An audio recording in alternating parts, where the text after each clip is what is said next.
Hi, BC family. Welcome to your midweek devotion. This week, I wanted to talk about the phrase, all is well. So attitude is everything, and we've all heard that saying before. But what is also true is attitude is choice. And I spend a majority of my day teaching kids that it's their choice to stay mad or their choice to stay angry or sad or to feel this way. It's a constant conversation of you can choose to move forward with your day and have a good day, or you can choose to move forward with your day and stay miserable, continue to get in trouble, and have one of those horrible days. So Joel Osteen wrote a book called Peaceful on Purpose. And it was the title of this book that really caught my eye. And I think I've spoken about it in the past. But peaceful on purpose, that phrase really meant something to me. Meaning it's a choice to live a peaceful life, despite the feels, the storms, and the trauma. Instead of being upset when your plans don't work out or losing your peace and living frustrated day in and day out, we need to remember all is well. God is still on the throne and all is well.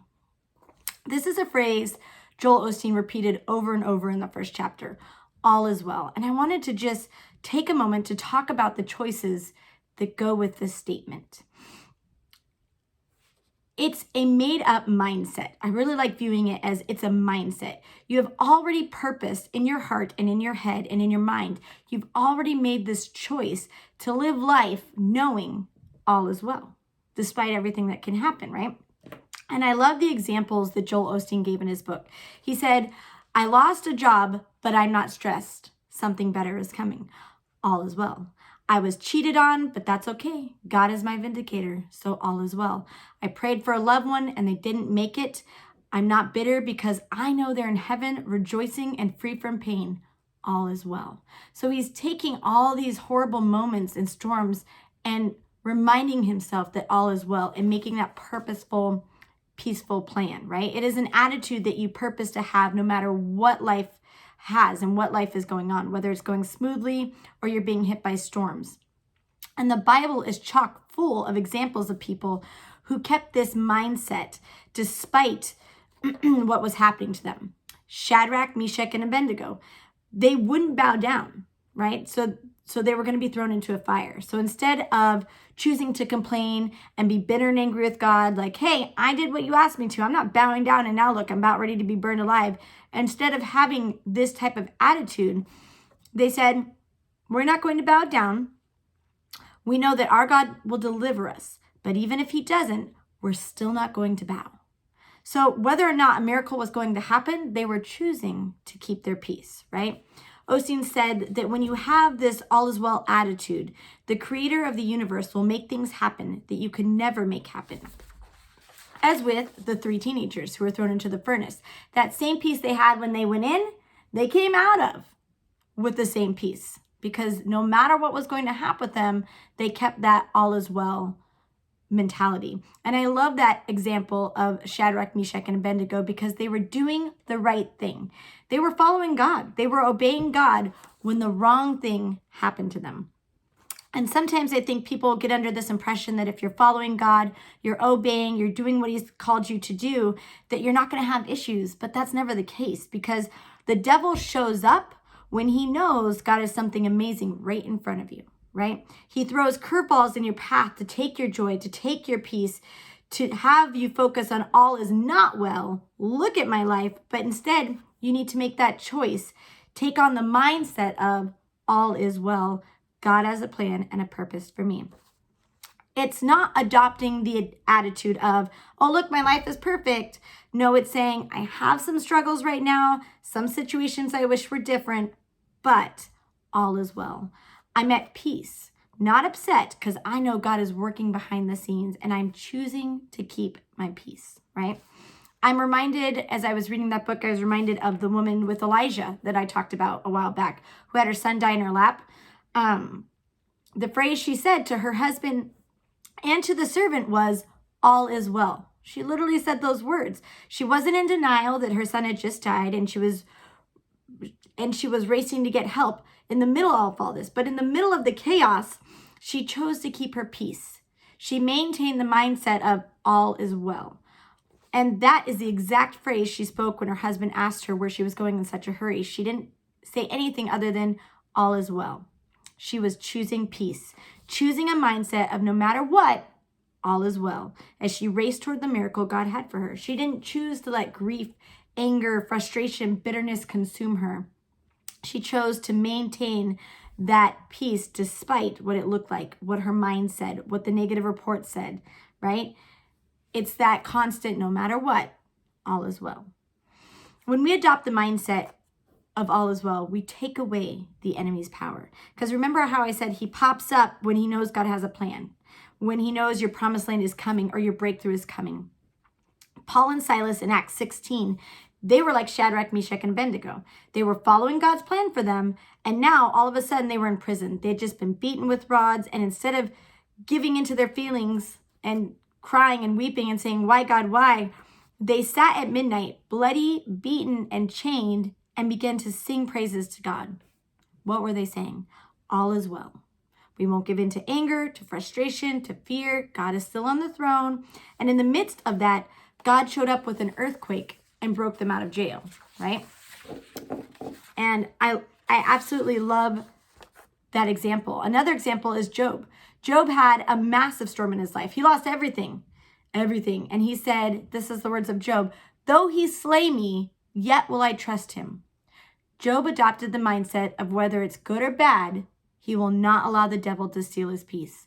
All is well, even if everything I have is gone, all is well. And he was restored back to him double and more than he had ever had before.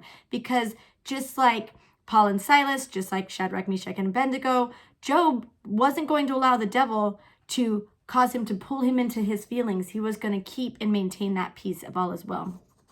Osteen said, when you're not moved by your circumstances, that takes away the power of the enemy. If you don't have your way, he can't control you. When you maintain your peace, God is able to step in and continue to work in your life. And that quote really resonated with me. When you are not moved by your circumstances, that takes away the power of the enemy. And that really reminded me of conversations I have with my kids all the time. I'm constantly asking them, what are you giving into at this moment, right? In the midst of the yuck in life, what are you giving into? When the storm happens, the enemy is expecting you to fall apart. He's expecting you to get depressed, to give up on your dreams, to give into anger, to self-pity, to grief, to offense, to anxiety, to depression. But when yuck happens and you decide you will not be moved, when you decide to keep your peace and keep a smile on your face and profess faith-filled words, when you're still being kind and loving to others despite, then you freak the devil out. Because Job, Daniel, Shadrach, Meshach, and Abednego, the woman with Elijah, they all took the mindset of all is well, and the devil couldn't bring them down, and God showed up every time in their life. The second thing that you have to do with peace is you have to speak it. You have to speak faith into your destiny. And this reminded me of my son. He is constantly into the what ifs right now. And so no matter what we're doing, he goes, well, what if? And honestly, it's very frustrating because he is creating things that are never really going to happen. And he is constantly saying, well, what if it does? What if it happens? But what if? And even though I keep saying it can't, it won't, sometimes I just have to answer with, well, if it happens, then guess what? Everything's going to be okay and we're going to move on, right? What if it doesn't work out? What if the people don't come or your health doesn't improve or you never get to meet the right person or you don't have the right job or the money's not there? I mean, the what ifs can go on forever. So don't give in to them. Declare by faith in the midst of all the yuck, all is well. I may not see a way, but God has a way. And none of this is ever a surprise to God, right? All is well. And you may start off saying it by faith and using every ounce of faith to say it. But as time goes on, all is well will become a way of life, to where you don't have to rely on your faith alone just to say all is well. Osteen said, how you respond in difficult times will determine whether or not you make it into the fullness of your destiny. So remember that God has a plan and a purpose, and the devil shows up to take your peace and to throw you off course. In the midst of that trial, that storm, maintain your peace and declare all is well. I want to leave you with one really awesome story about a man named Horatio Spafford. So he lived in the 1800s, and one night his wife and 4 daughters were on a ship crossing the Atlantic Ocean, and their ship collided with another, and all 4 of his daughters died that day. He had a 12-year-old, a 7-year-old, a 4-year-old, and an 18-month-old.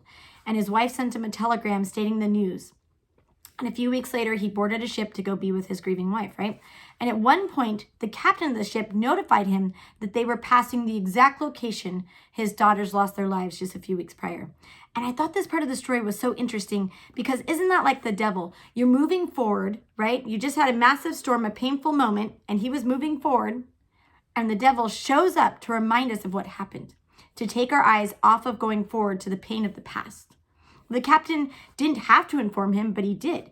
And who knows? The man could have been sleeping or reading a book, and now all of a sudden he's reminded of, oh yeah, remember this tragedy that's beyond tragic? It happened right here. It brought it back to memory, right? But I love what he did. He went that night. So right after the captain said that, he went down into a ship, he got a pen and paper, and he wrote these words. He wrote, "When peace like a river attendeth my way, when sorrows like sea billows roll, whatever my lot, you have taught me to say, it is well with my soul." I mean, wow. He just lost all of his children. He's not getting them back.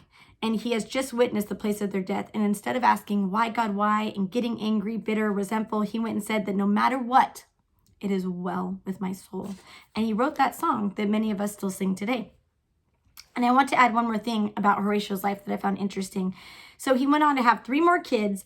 And then after that, tragically, one of his sons died at 3 years old.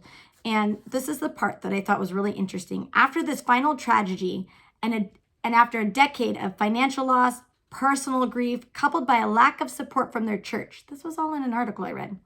So not only did this man lose his 4 daughters, his church, the support that God has in place for us, was not helpful. He was also facing financial issues, and now he lost another child. And in the midst of all of this, he still clung to all is well. And it said that after the loss of this child, they moved and started a prayer meeting in their home. And this meeting, get this meeting was dubbed the Overcomers by the American press. And that just stuck out to me. This family had so much tragedy, and the church, who was supposed to be the help, became the hindrance, and yet they didn't disown God or become resentful. They moved forward and caught the eye of unbelievers who realized that despite all, they kept their peace and labeled them the Overcomers.